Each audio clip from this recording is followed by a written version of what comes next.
So this is how I make my substrate. You can just see this is lumpwood charcoal, sphagnum moss, and the cocoa chips or whatever. It's like the outer husk of the coconut. This is super cheap, and this will grow any plant.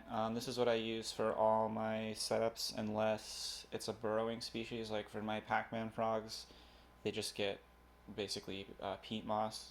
But for pretty much anything else, especially like paludariums, this will never break down. Well, it takes years for it to break down.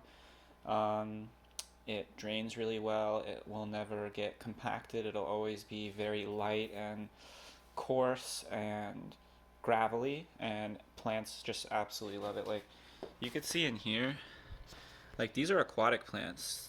These, and they're doing just fine. Like, let me get a zoom in here.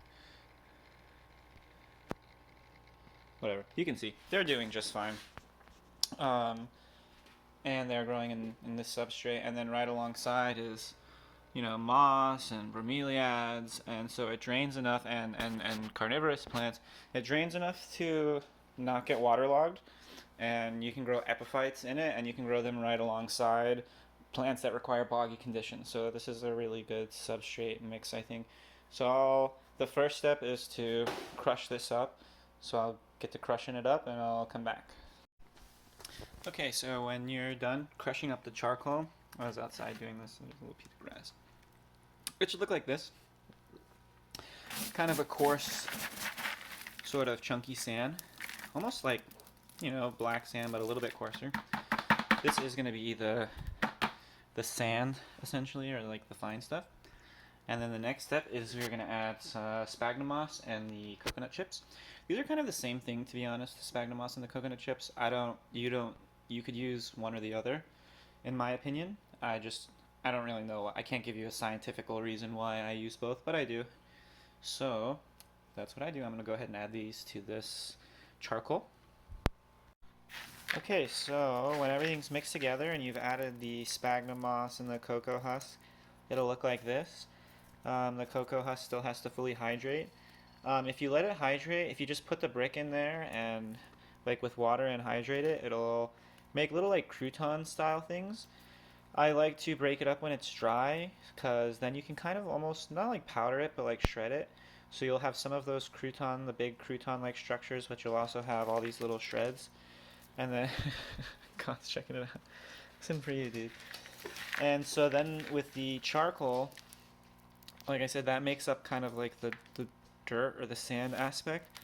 And then the sphagnum moss and the cocoa husk just serve as sort of like pseudo-organic matter. I mean organic matter, but organic matter that won't break down really quick.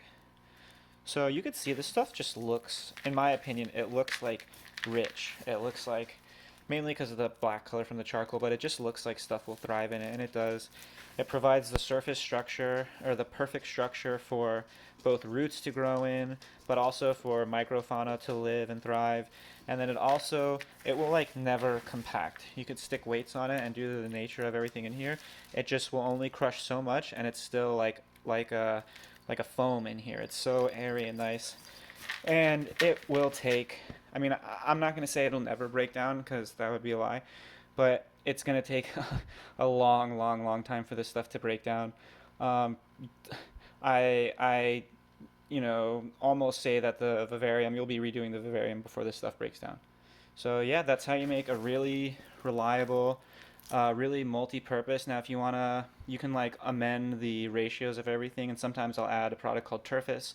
Sometimes I'll add perlite, but this is like my bread and butter right here. And for various setups, you can amend the ratios and stuff. But yeah, this stuff right here, this is the truth.